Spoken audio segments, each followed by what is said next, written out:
Bam. Under the boat. Everything likes to go under the boat.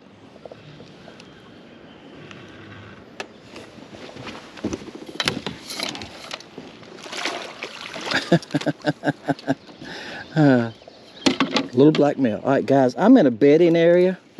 Now, I came here a week ago, and I caught a crappie here a week ago. Look at how black he is. Bam! There's shell crackers here. There's brim. I done caught a couple brim.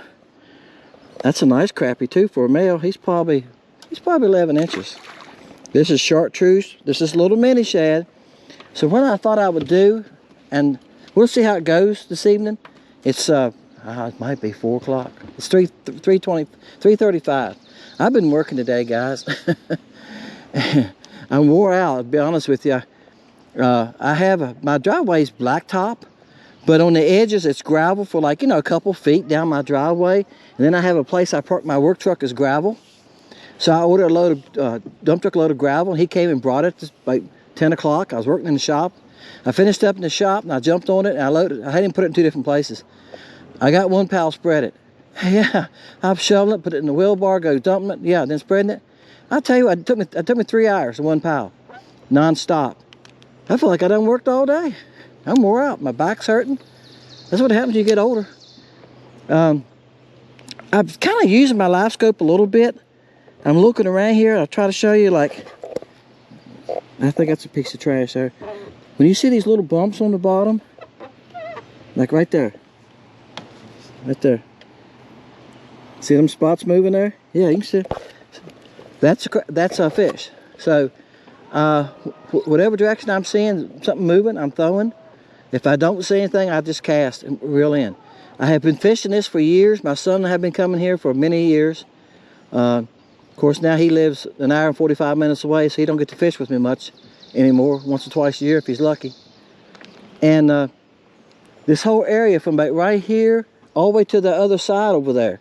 And I've worked on that one boathouse down there, and I could see the beds. I was there after the crappie and shellcracker spawn, and I could see the beds. And I told the guy, I said, "Man, look all the beds around your boathouse." He said, "Yeah, they spawned here and they make beds here." So I said, "Yeah, I know they do over in this corner, but I didn't know they was doing it around your boathouse that much." So anyway, I know this is a good bedding area, and crappie going to use it too. I mean, crappie going to come in here and use it too. There's little pieces of trash and stuff. So hey. Let's see what else we can catch here this evening. All right, guys, I cut the camera off and talking to y'all, and I caught another fish. As soon as I said, "Let's see what else we can catch here." Now, I'm going to net these, not because they're so big. That's a little crappie, too. See, the crappie are just, there's some crappie spawned in here right now, and there's some that's finished. We got both. I'm going to say that was a little male. And they all don't spot at the same time. You know, I mentioned Crappie Connection, and some of y'all have made comments back too that you watch it. And they just put a video up yesterday, and I watched it while I was drinking my coffee this morning. And I seen that some of y'all had commented on it. They come up with some pretty good information sometimes, you know.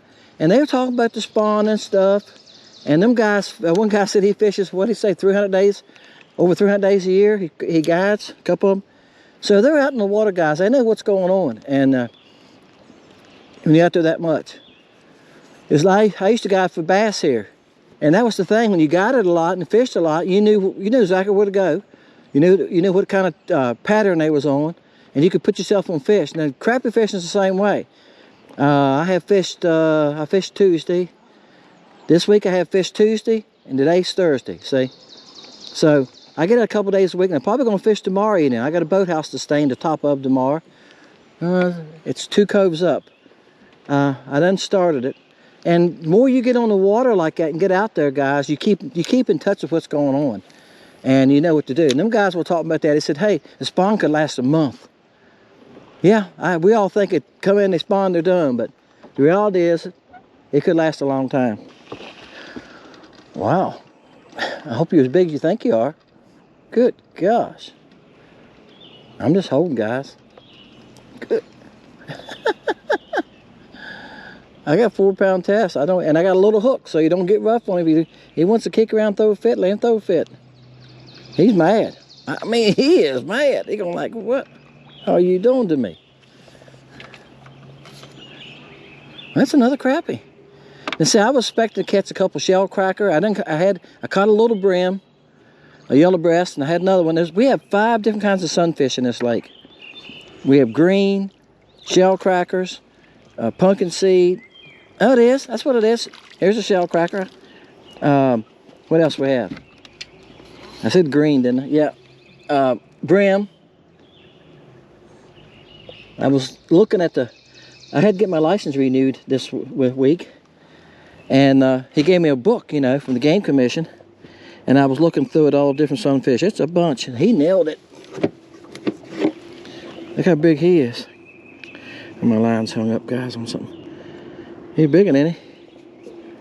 Wow. This is the only bad thing about him. I'll be right back, guys. It ain't that bad. I just gotta be able to get to it here. Got it. It was just in his throat, but I had to get a pliers and get to it. He got a little mouth. Look how big he is. Am I putting where y'all can see him? Look. How big is it in here? Beautiful. Oops. Almost fell on that step. Huh. All right, guys. I moved to another spot. The wind is awful. I mean, awful.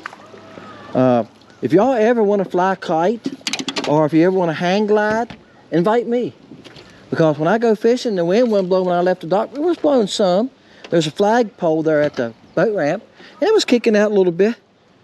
But since I've been out here, it's gotten terrible. I'm in the back of a cove. You can see how narrow it is. There's the boathouse, and there's the bank. I could cast either one of them. I'm throwing the chartreuse color. Y'all noticed that? I just cause it's kind of cloudy and the low light. That's why I picked the chartreuse. That's a male in it. It's a nice crappie, guys. A little mini shows up good on him, doesn't he? He's probably 10 and a half, maybe 10 and 3/4. Bam.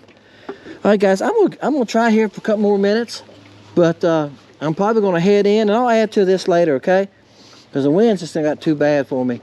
It's hard to even cast. This float is wood, so it doesn't weigh anything.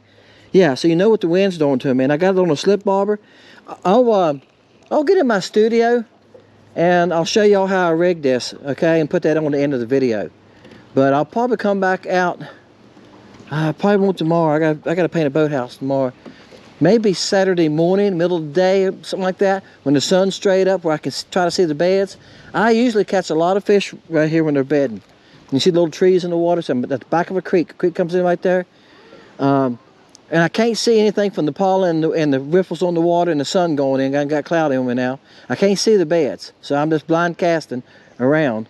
And I don't think there's many here yet as it should be. Might be a little early for the red year. I've caught a couple this year. But if you don't watch it, you can miss it, right?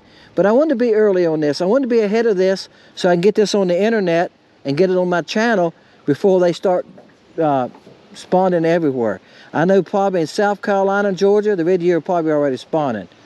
So for y'all guys up north, maybe this will come out in time for y'all to try this technique.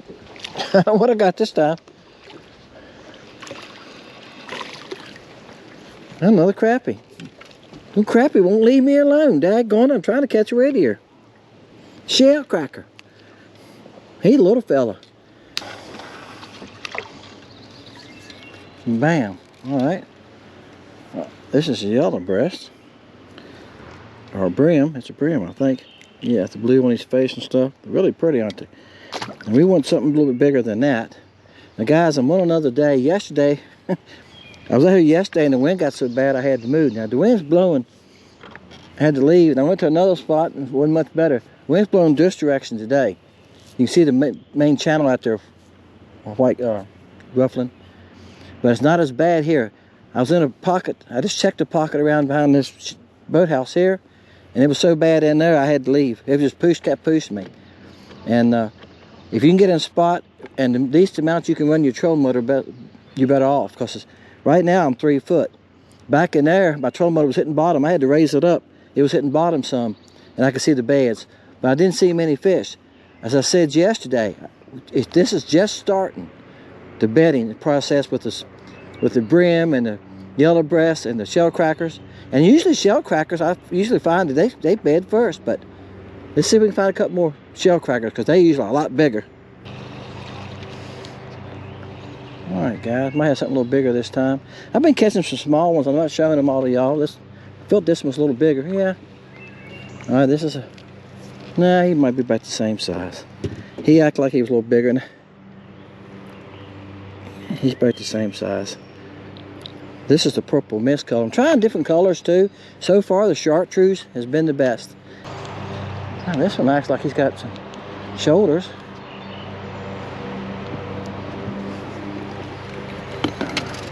Well, he's not big as the first shell cracker we caught, is he? No, he ain't a shell cracker, I don't think. Is he? Is he? I said this. Yeah, he is.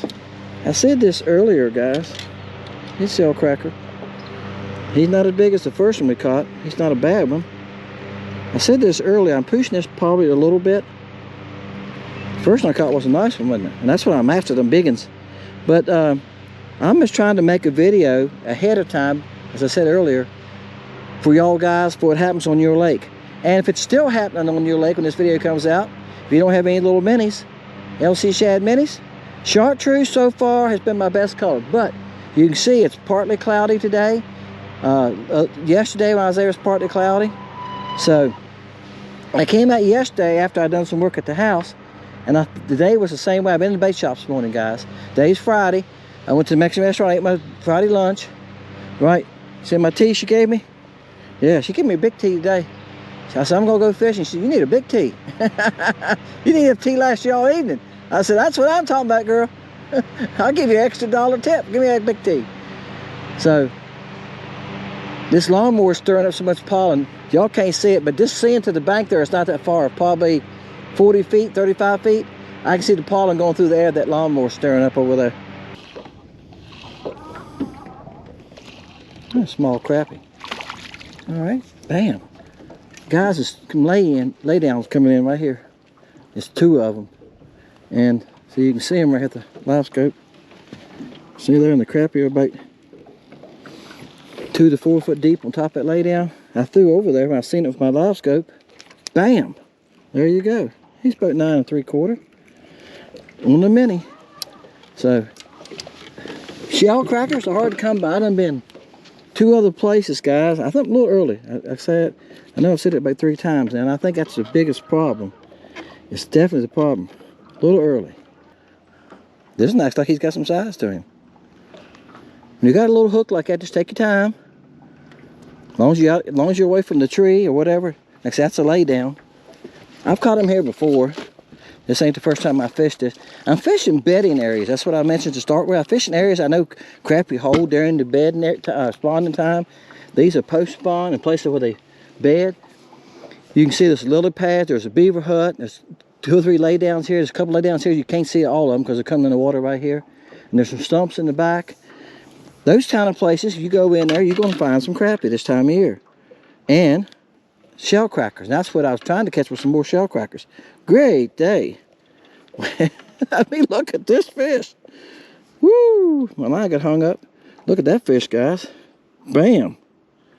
What do you think that fish is? I'm going to say he's almost 13 inches.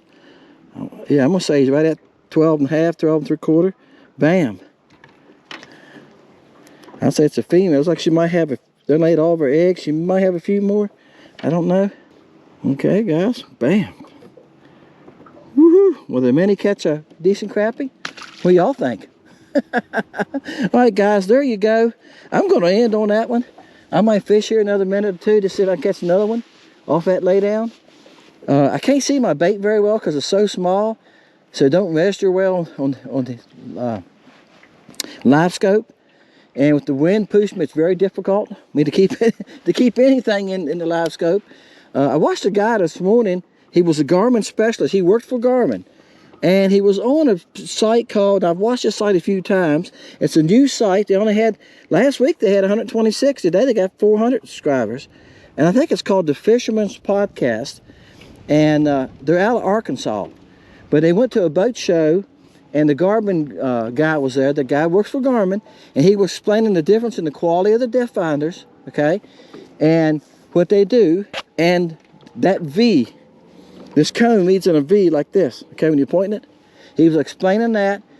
It's something like, gosh, it gains, it's almost 7 foot every 10 foot, I think he said.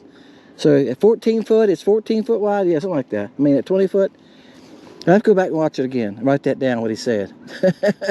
But anyway, he explains live scope, how it works and so forth. And I got a 34, and I like my 32, but he says a 34 is better. And he said a 34, you can pretty well cut the depth finder on and go with it. Make a couple changes and go on. But I'm running across guys that don't like the live scope, have bought it. I've run into them out in the water. They know who I am. They stop me, hey, you're fishing lake country. I'm having a little difficulty with my live scope, and I talked to them a little bit. Hopefully that helps them. So it's like getting a new phone. You ever get a new phone the first month? I still can't do everything on my phone. My wife still shows me stuff on my phone it'll do, it won't do.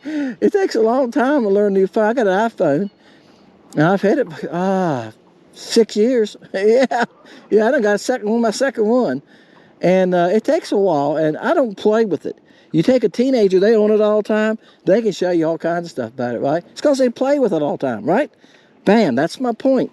That's what you got to do if you want to learn. So a lot of y'all guys that have live scope, I see y'all on these sites like that asking questions, and most of them, those times they don't come back and answer you, do they? Garmin Guru, he's a good one too. He will answer you. He's answered me before. Like reason I got a 34 is I had a 32, and it got where the bottom rocked all the time. And he told me how to fix that, and we wouldn't fix it. And I commented back. I said, I done all those things. And he said, I can't what he called it now. He said your hydro or something like that's bad. I said, what is that? So I started investigating it. It's part of your transducer. Yeah. So I went to a Garmin dealer and bought a new transducer. Yeah. Guys, a transducer by itself, look it up. A transducer is like $1,200 by itself. You can buy the whole box for $1,500. I know, it's kind of stupid. Now I wish I'd have bought the whole box, to be honest with you, because I got that portable rig. I wouldn't have to change it back and forth all the time. But anyway, there you go. Hope that helps you on that too. I'm not a specialist on live scope, but I'm learning. He said that blue too was his favorite. The specialist said. All right, Garmin Guru said blue, especially with this pollen, so I started using it, and I have to say he's right. I would never guess the blue. I always use black emerald. And that's what the specialist said. Most y'all crappy guys use black emerald. All right, guys, have a little fun with you. See you next time. All right, guys, I'm going to show y'all how to find your fishing line when you lose it. This line is so small, guys. This is 4 pound, and it's black line. It was gave to me by a subscriber, and I wasn't sure about it at first, but after using it, I like it. Let me show you. This is what your barber stops look like. They come in a pack like this. Okay, I cut it open. 10 to a pack, and these are made for 4 to 8 pound tests. You can get the smallest ones you can get. That's how they size them. Okay, I think this is a size 2, so that means it must make one smaller. Yeah, if you can find them. And here's what you do. Okay, there's little loops on the end of these wires right here. Okay, I'm just gonna look back at the camera, see if y'all can see me. All right, you take your line and you put it through that loop. All right, pull 2 or 3 inches over like that. Now what I do is I wet it. Now I'm gonna pull that bobber, get my line tight over on my line. Now the bobber stop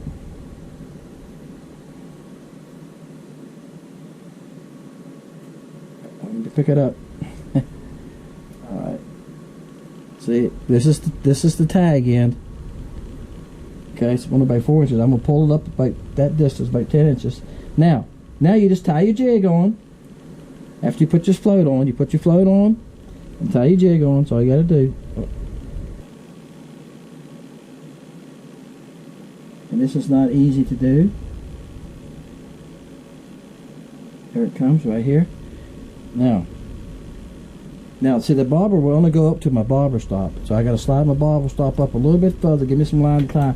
Now you just tie your jig on, and I'm not going to get fancy here. This is a size 10. Okay, 1/32. I sell these, guys. If you need one, you need a pack of them. Alright, I'm just going to tie a loop knot. Now this bobber moves pretty easy. Alright, hold on. Like I said, as you get older, just hold on to this light line. It's not as easy, is it?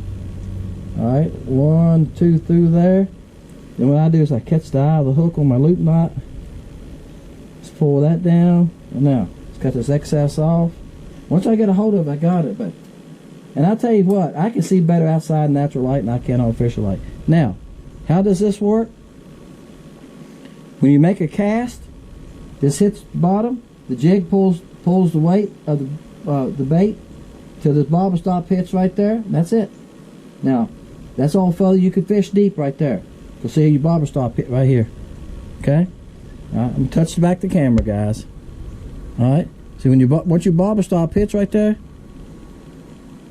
that stops it. That's all fella can go up. And there's your bait on the bottom. Okay? So, if you want to fish deeper, you just grab this bobber stop, slide it up. Now I can go deeper. Alright? The advantage of this is, when you cast it, you only cast in nets. You can reel up to here if cast if you want to. Now your bobber stop is going to come through your rod guides. See how small it is? So you can cast it. Alright? That's the reason of it. Now, there's other things you can do. This is a clip-on weighted. My son used these all the time. And we use them a couple different ways. There's a round one and there's a floating, oblong one, what you would call it. Here's what we learned about these.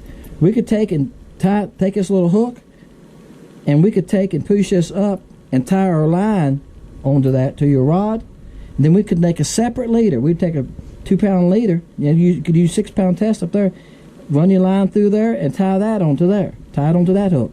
Yeah, so just snap it on, tie it on. Use those for junctions as a tying point. Those 2 hooks. And being weighted, you can cast it on a windy day. You can cast it a long ways, guys. A long ways with 4-pound test. There you go. You can use the snap-on. Again, the thing about the snap-on, if you got it up, let's say you're trying to fish 3 foot deep, you can only reel in. You got to throw 3 foot of line, right? You got to throw from the bobber to the jig. With this one, you can reel up to here at the end of your rod and cast. There you go. All right. And what I've been using is this little mini LC shad. I've tried different colors. I caught some on a few different colors. Y'all didn't see all the catches in the video. All right. And then, bam, this little chartreuse one was the best. Because y'all know sunfish like chartreuse colors, right? So, fits good, doesn't it? Alright. Make sure she's good and sharp. I hand sharpen with my tool. Okay, guys, I just filmed myself talking about this rig. And I hope I got the video. My camera didn't want to cut off, so I'm going to do it again. Alright? Now look. I put, in this video, if y'all watch it, y'all going to say, well, Dennis he didn't rig a slip float. Because if you rig a slip float, your float will go back down to the bait every time. You're correct, I didn't. I had a bead above my float, and I had a bead below my float. Okay? And I retied one time, and I think when I retied, I only put it back below my float. So, here's why. Okay? If you are casting out there like this, I'm going to bend this camera down so you can on the table. So I think I can show you better. If you are casting out there, and you're reeling your bait back like I was doing, I was reeling it back slowly like this, so I could cross different beds, right? You got all these sunperch beds, and I couldn't see them, so I wouldn't fish in one bed. I throw it out, and not all of them start on the beds. They're just starting to come in. And I could reel it like this, right? But as you reel it, your bait's going to come up behind your float. Now, if I put a bead below my float, okay? Now, when I reel it in this time, what happens? See my bait? Yeah, the bait can't come up to the float. So if you're going to cast out and reel back, put a bead below your float, and then you can move that bead, that bead bobber stop. Okay, I call it the bead. It's a bobber stop. You can adjust it to that depth, which is about 1 foot. I had it at different depths. I was trying different depths. Now, right now, it's about 1.5 foot. Okay, throw it to my bait. I would throw it out and try that. If I didn't get any bites, I'd drop it a little deeper. Because as you're reeling, your bait's will come up off the bottom, right? As you're reeling, your bait's will come up. All right. So I was trying to adjust my bait for the speed I was reeling it in and keeping my bait at that depth. That's why I had a bobber stop below it. All right. Then, if you got one above it, once you find the right depth, guys, you can just pin it down. That's the depth you need to have the bait. If you're just fishing live bait, then a bobber stop above it is all you need. That way your bait can go on down, and you can adjust it. You think your fish is at 4 foot, you can reel it out. You can reel it up short, cast it out there, give it line, let your jig fall. You want to use a heavier jig, so you probably want to use a 1/16, and let it fall. And then you can just jerk it a little bit and bounce your bobber and out and bounce your jig. But if you start reeling in, what's going to happen? Yeah, your bait's going to come up to the bottom of your bobber. Your bait's going to start coming up because it's going to pull through this. It pulls through this bobber real easy. But if you have a bobber stop on the bottom of it, it can't. It has to stop. So there you go. 2 ways to rig a slip float. 2 ways you can use it. Again, you can use a clamp-on float. You got the clamp-on floats. You can just clamp those on your line and slide them the way you want them. A lot of people don't like those because they bend your line where you clamp them and pinch your line. It could make it weak. This does not weaken your line. Thank y'all for watching Fishing Lake Country. Hope that helps you.